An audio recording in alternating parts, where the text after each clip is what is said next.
ఆంధ్రప్రదేశ్లో కూటమి ప్రభుత్వం అభివృద్ధి పదంగా దూసుకుపోతుందని చెప్పుకోవాలండి. అమరావతి విషయంలో అయితే మనం ఇప్పటికే చాలా వీడియోలు చేసుకుని ఉన్నాం. ఇకపోతే ప్రజల అభ్యుదయానికి కట్టుబడి ఉన్న ఆంధ్రప్రదేశ్ ప్రభుత్వం పలు కీలక చర్యలు తీసుకుంటా ఉంది. జూన్ నుండి రేషన్ కార్డుదారులకు తృణధాన్యాలు, రాగులు అందించనుంది.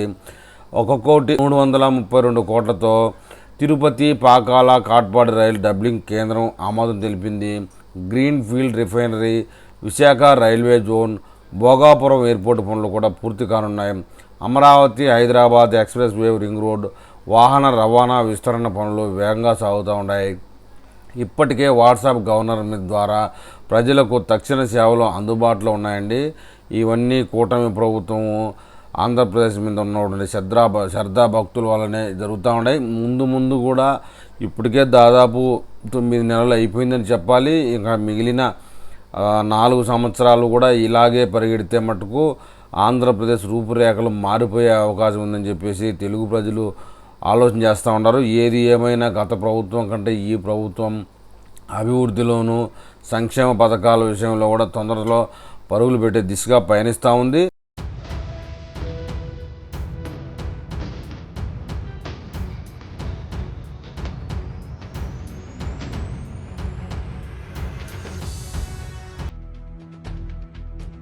ఆంధ్రప్రదేశ్ ప్రభుత్వం ప్రజల అభివృద్ధికి తీసుకుంటున్న చర్యలు మరింత వేగంగా అమలవుతున్నాయి. జూన్ నెల నుండి రేషన్ లబ్ధిదారులకు బియ్యం, పంచదార, కందిపప్పు, గోధుమ పిండితో పాటు తృణధాన్యాలు కూడా అందించనుంది. ప్రతి నెల 20 కిలోల బియ్యం తీసుకునే కుటుంబం 2 కేజీలు రాగులు కావాలనుకుంటే ఆ మేరకు బియ్యాన్ని తగ్గించి రాగులు ఇవ్వనున్నారు. ఇక రాష్ట్రంలో ప్రభుత్వం అందిస్తున్న సేవలు మరింత సులభతరమయ్యాయి. పొలంలో ఉన్నా, ఆసుపత్రిలో ఉన్నా, విధుల్లో నిమగ్నంగా ఉన్నా మీ మొబైల్ ద్వారా సేవలు పొందవచ్చు. 9552300009 అనే మన మిత్ర వాట్సాప్ నంబర్కు హాయ్ అని మెసేజ్ పంపితే చాలు. అవసరమైన పౌర సేవలు మీకు వెంటనే అందుబాటులోకి వస్తాయి. ఇదిలా ఉండగా కేంద్రం నుండి 1,332 కోట్లతో తిరుపతి, పాకాల, కాట్పాడి రైల్వే మార్గ డబ్లింగ్ పనులకు ఆమోదం లభించింది. 104 కిలోమీటర్ల మేర జరిగే ఈ పనుల వల్ల 400 గ్రామాల్లోని 14 లక్షల మంది ప్రజలకు ప్రయోజనం చేకూరనుంది. తిరుపతి, శ్రీకాళహస్తి, చంద్రగిరి కోట వంటి పర్యాటక ప్రదేశాలకు ప్రయాణం మరింత సౌకర్యవంతంగా మారనుంది. ఈ ప్రాజెక్టుతో 35 లక్షల పని దినాలు కల్పించబడతాయి. అలాగే సంవత్సరానికి 4 మిలియన్ టన్నుల సరుకు రవాణాకు అవకాశముంటుంది. Green field petroleum refinery, petrochemical complex కు ఇప్పటికే ఆమోదం లభించగా విశాఖ కేంద్రంగా రైల్వే జోన్ పనులు వేగంగా సాగుతున్నాయి. Amaravati Hyderabad green field express highway, Amaravati ring road పనులకు అనుమతులు, అలాగే హైదరాబాద్ విజయవాడ జాతీయ రహదారి 6 లైన్ల విస్తరణకు కేంద్రం పూర్తి సహకారం అందిస్తోంది.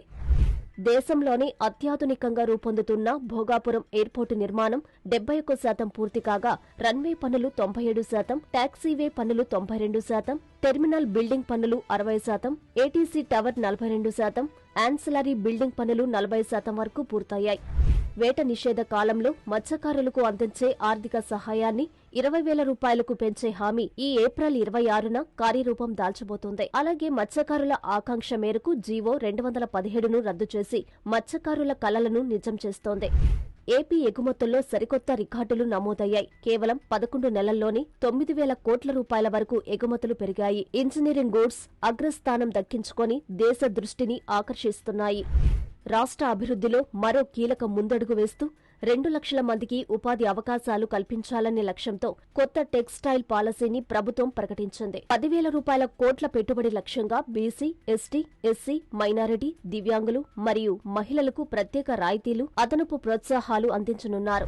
ఇక ఎస్ఐపిబి సమావేశాల్లో కూడా ఆంధ్రప్రదేశ్ మరిన్ని పెట్టుబడులను ఆకర్షిస్తోంది. తాజాగా 17 సంస్థలకు 31,617 కోట్ల రూపాయల పెట్టుబడులకు ఆమోదం తెలపగా 32,000 మందికి ఉపాధి లభించనుంది. విశాఖపట్నంలో 1,370 కోట్లతో టీసీఎస్ కేంద్రం ఏర్పాటు ద్వారా 12,000 మందికి నూతన ఉద్యోగ అవకాశాలు రానున్నాయి.